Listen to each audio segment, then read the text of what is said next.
What are my career options after doing LLB, और what can be my salary, या फिर litigation या judiciary के अलावा मेरे पास क्या ऑप्शंस हैं। ये सारे क्वेश्चंस हर लॉ एस्पिरेंट के दिमाग में आते हैं। हाय गाइस, मैं हूं Ayushi and welcome to law digest. So आज की इस वीडियो में हम ये बात करेंगे कि लॉ करने के बाद, LLB की डिग्री ऑब्टेन करने के बाद आपके पास क्या ऑप्शंस बचते हैं, and also we will understand कि जो भी ऑप्शंस हमारे पास अवेलेबल हैं उनको हम किस तरह से अपने लिए यूज कर सकते हैं एंड कहां तक वो हमारे लिए बेनिफिशियल है। Before moving on, let me first tell you briefly about my journey in this field of law. So law was never my plan A. I'm a commerce graduate. I did BCom honors from Shriram College, and it was after that I did my law, the 3-year law program that I did from Campus Law Center, Delhi University. And while I was studying for the entrance, I was quite intrigued. मेरे को काफी मजा आया इस entrance के लिए पढ़ने में, लॉ को पढ़ने में। एक्चुअल में I realized this can actually be put to use unlike trigonometry और algebra जो सब हम पढ़ते हैं। So जब मैंने फर्स्ट सेमेस्टर से लॉ पढ़ना शुरू किया, there was no looking back. I really enjoyed myself in those 3 years studying law, understanding कि क्या concepts हैं and कितना ज़्यादा ये actual daily life में apply होते हैं। As citizens of this country, we should all know the laws of land. तो उन laws को पढ़ते हुए काफ़ी empowered feel हुआ। And after that, after I did my LLB, I started working with a law firm, and since the law firm was engaged in both litigation and corporate work, I had a huge variety of experience in many fields. I did a lot of drafting. I made notices, writs, appeals, special leave petitions. I made different agreements, legal opinions बनाए, and इन्हीं writs, appeals और complaints को लेके I appeared before different forums, trial court, consumer courts, high court, supreme court, arbitration. तो ये सब मैंने साथ में किया, and after this process of 3 years of this growing experience, I started my own independent practice. So this is the path जो मैंने अपने लिए चूज किया। Now it might very for you. So her individual की अपनी अलग capability होती है, अपनी अलग स्ट्रेंथ और वीकनेसेस होती हैं, जिसके बेसिस पे you can decide what you want to do in future. तो आपके पास क्या ऑप्शंस हैं LLB के बाद, उसके बारे में हम अब बात कर लेते हैं। तो स्टार्ट करते हैं सबसे पहले with the basic option that everybody knows is there for them after doing LLB is litigation. Litigation मतलब कोर्ट प्रैक्टिस। सो LLB के बाद आप कोर्ट में प्रैक्टिस कर सकते हैं, but obviously to become an advocate you have to register with the bar council of India, and उसके लिए आपको AIB का एग्जाम देना पड़ता है। वही फर्क होता है एक लॉयर और एक एडवोकेट में। सो एन एडवोकेट इज समवन जिसके पास सर्टिफिकेट ऑफ प्रैक्टिस है, उनका एनरोलमेंट हो चुका है बार काउंसिल में, to be able to appear before the court, to be able to sign on vakalatnamas. अब लिटिगेशन में किस तरह से प्रोसीड करा जा सकता है? सबसे पहले आप किसी लॉयर के साथ काम कर सकते हैं। Any lawyer who is working independently, you can join them, you can work under them, or you can obviously join any senior advocate of high court or supreme court.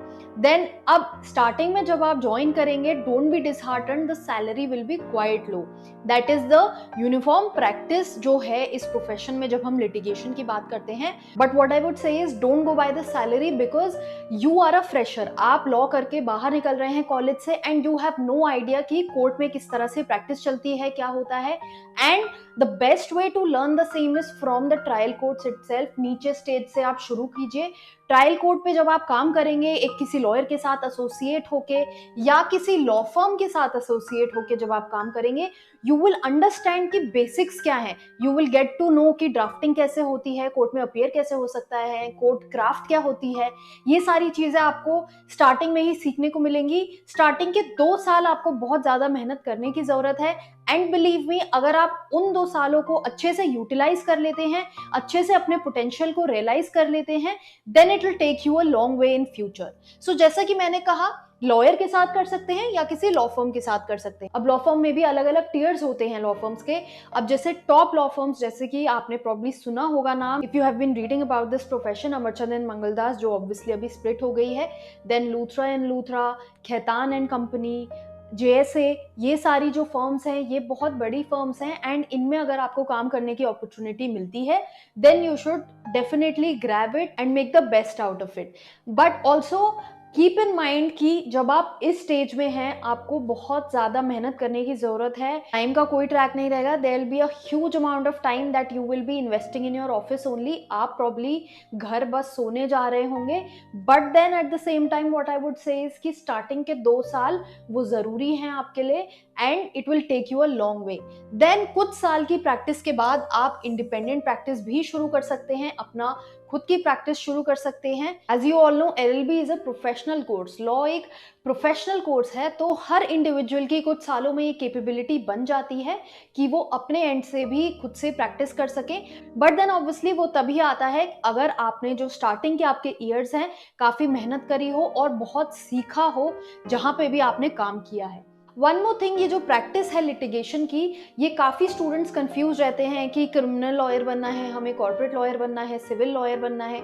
अब ये जो एरियाज हैं ये आते हैं once you start practicing. LLB के stage पे maximum what you can do is in the choice of subjects that you choose, जो सेकेंड या थर्ड सेमेस्टर में आपको मिलते हैं उसमें आप चूज कर सकते हैं कि हमको, अच्छा अगर मेरे को क्रिमिनल लॉ में इंटरेस्ट है तो मैं ज़्यादा क्रिमिनल रिलेटेड सब्जेक्ट्स पढ़ूंगी। दो पढ़ाया बेसिक सब्सटैंटिव लॉ सभी को पढ़ाए जाते हैं, तो ऑप्शंस में आप इस तरह से चूज कर सकते हैं कि अगर आपको सिविल लॉ में जाना है तो आप रेंट कंट्रोल और ये सारी चीज़ें पढ़ सकते हैं, प्रॉपर्टी लॉ पढ़ सकते हैं।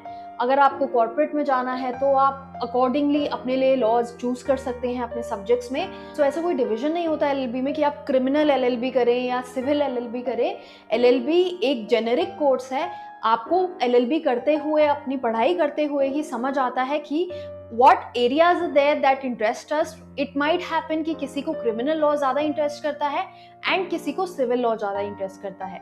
Now apart from litigation, another option which everyone keeps in mind is government jobs. Everybody wants job security, so people prefer government jobs. अब government jobs में आपके पास जहाँ तक LLB का सवाल है, क्या ऑप्शंस हैं?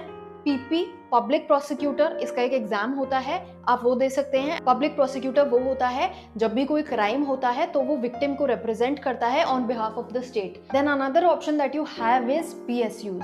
PSUs like IOCL, GAIL, ONGC, ये सारे पीएसयूज हैं जिनको एक लीगल ऑफिसर की जरूरत पड़ती है एंड इसके लिए they conduct their exams and interviews. Exams में मोस्टली ये होता है कि क्लैट पीजी का score they consider for their eligibility. So अगर आपको पीएसयूज ज्वाइन करने हैं तो आप एलएलबी स्टेज पे ही ये दिमाग में बना के रखिए कि हमें क्लैट पीजी का एग्जाम जो है उसमें अच्छे मार्क्स लाने हैं, उसमें अच्छा स्कोर करना है। कुछ पीएसयूज अपने इंडिपेंडेंट रिटन एग्जाम्स भी कराते हैं कंडक्ट, वो भी आप दे सकते हैं and followed by interview and whatever. Then apart from PSUs, banking is also an option for you guys. Banking में जैसे IBPS है, RBI है, SEBI है, every organization needs a law officer and banking में भी वही है।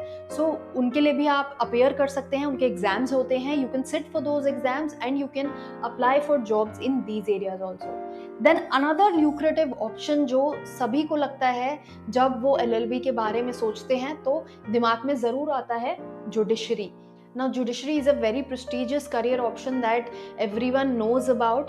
अब इसके लिए क्या होता है, लोअर जुडिशरी, हायर जुडिशरी दोनों होते हैं। आप जुडिशरी के लिए एग्जाम सीधा लॉ करने के बाद दे सकते हैं एंड हायर जुडिशरी के एग्जाम्स यू गिव लेटर। सो जहाँ तक lower judiciary magistrate level exams की बात हो रही है उसमें क्या होता है, जो भी आपने एलएलबी में पढ़ा है वही आपके सिलेबस में आता है and if your aim is judiciary only then आपको लॉ फर्स्ट ईयर से ही लग जाना चाहिए towards your preparation for judiciary, because there is a lot of reading that is required and it is required कि आप थोड़ा अपने आप को सोशली सेक्लूड करके रहें बिकॉज बहुत पढ़ाई करनी पड़ती है। Then another option is JAG. JAG is Judge Advocate General. This is a post that is in military. Military के केसेस आप देखते हैं, डिसाइड करते हैं एज अ जज। अब अगर आप डिफेंस में करियर बनाना चाहते हैं then obviously you can go for JAG exam. Moving on, solicitorship और कंसल्टेंसी भी आप प्रोवाइड कर सकते हैं। अब जैसे लिटिगेशन में आपने देखा कि हम कोर्ट में जाते हैं, कोर्ट प्रैक्टिस होती है। सोलिसिटरशिप कंसल्टेंसी में क्या होता है, you not appearing in the court but आप ड्राफ्टिंग का काम कर रहे हो। उसमें आपको क्या करना पड़ सकता है, लीगल नोटिस वगैरह आप ड्राफ्ट कर सकते हैं, देन कुछ अग्रीमेंट्स बना सकते हैं। काफ़ी कंपनीज होती हैं जिनको लीगल ओपिनियंस की ज़रूरत पड़ती है, आप वो क्राफ्ट कर सकते हैं उनके लिए। दो पार्टीज अगर एक म्यूचुअल अंडरस्टैंडिंग में एंटर कर रही हैं, कोई डीड है, कोई अग्रीमेंट है, वो सब चीज़ें आप ड्राफ्ट कर सकते हैं। एंड ऑब्वियसली उसके लिए ये ज़रूरी है कि आप ड्राफ्टिंग अच्छे से सीखें। अब ड्राफ्टिंग सीखने के लिए ये ज़रूरी है कि आप पहले लिटिगेशन के प्रोसेस से होके जाएं, बिकॉज जब आप लिटिगेशन करेंगे and you will read so many pleadings, you will draft so many pleadings, automatically आपका वो बेंट बन जाएगा to draft any document that comes across you and you can then go for consultancy. Then next, teaching is another option that you have. So teaching के लिए आप different colleges में पढ़ा सकते हैं, लॉ कॉलेजेस में। जैसे लेक्चरशिप के लिए आपको यूजीसी नेट क्वालिफाई करना पड़ता है। यूजीसी नेट के लिए ये ज़रूरी है कि आप अपनी एलएलबी और एलएलएम दोनों करके रखें, then you are eligible to sit for UGC NET exams, and उसके लिए आप लेक्चरर भी लग सकते हैं किसी कॉलेज में। Apart from offline teaching, you can also come in to online teaching.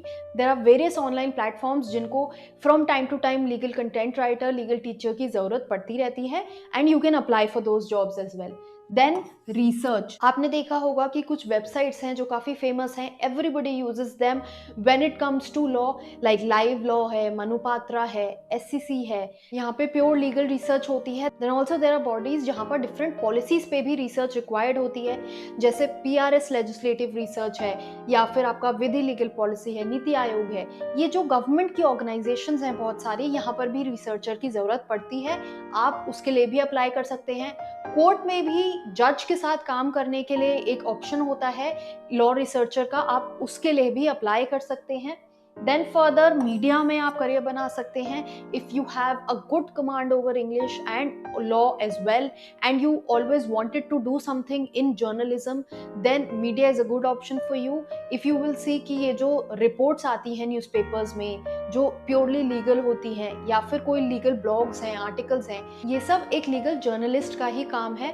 तो ये ज़रूरी है कि कुछ भी रिपोर्ट करने से पहले आपको खुद समझ होनी चाहिए लॉ की, तो इसीलिए लोग एलएलबी करते हैं जिनको जर्नलिज्म में भी जाना होता है। Then another lucrative option is UPSC. UPSC के लिए आप law as an option subject ले सकते हैं। अब ये ज़रूरी नहीं है कि आपने एलएलबी किया हो to take law as an optional, you can otherwise also take it as an optional. अगर आप एलएलबी के साथ यूपीएससी करते हैं, it gives you an edge in the sense कि जब आप एक एडमिनिस्ट्रेटर के रोल में जा रहे हैं and you are dealing with people all around you, you are also dealing with laws. There are laws that will come in to play. Public administration system जहाँ पर आता है वहाँ पर लॉज ज़रूर आते हैं। तो अगर आपका एक लीगल बेंट है तो आप सिविल सोसाइटी को अच्छे से सर्व कर पाएंगे। देन फर्दर एनजीओज, अब जैसे कि आप देख रहे हैं काफ़ी जजमेंट्स आ रहे हैं, जैसे होमोसेक्सुअलिटी को लेके जो अनकॉन्स्टिट्यूशनल डिक्लेयर कर दिया है, then adultery has also been declared as unconstitutional, though it is still a ground for divorce in civil law किया गया है। अब ये सारी चीज़ें जो होती हैं ये होती हैं थ्रू सच एनजीओज ओनली। ये they function as pressure groups on the government and they keep following कि क्या policies आ रही हैं and how they are arbitrary in nature या फिर कोई unconstitutional कैसे है। Then there are some lawyers जो pro bono litigation करते हैं। pro bono मतलब without any charges litigation करते हैं NGOs के साथ जुड़ के to serve the society in a better way। Apart from this आप international organization के साथ भी काम कर सकते हैं। अगर आपका किसी foreign language पे कमांड अच्छा है आप United Nations में भी काम कर सकते हैं। तो ये सारे करियर ऑप्शंस हैं जो आपको अवेलेबल हैं after LLB. Now depending on your own strength and weaknesses you can figure out कि आपके लिए क्या ऑप्शन बेस्ट सूट करता है। What I would say, don't go by what society is saying, your parents are saying और anyone around you is saying. Just go by understanding first कि आप में क्या कैपेबिलिटी है, आप किस चीज के लिए तैयार हैं और आप किस एरिया में कितना डेडिकेशन देने के लिए तैयार हैं, या अगर आपकी कोई स्पेशल स्किल है तो वो इन सब एरियाज में कहाँ सबसे ज्यादा लाई करती है, वो आपके ऊपर है डिसाइड करना। सो इसी के साथ ये वीडियो खत्म होता है। आई होप आपको ये वीडियो से काफी हेल्प मिली होगी to understand what are the prospects that you have after LLB. In case that is the case then do hit the like button and also इस चैनल को सब्सक्राइब कीजिए, bell icon press कीजिए ताकि और भी जो वीडियोस आती हैं उनकी नोटिफिकेशंस आपको ऑटोमेटिकली मिलती रहे।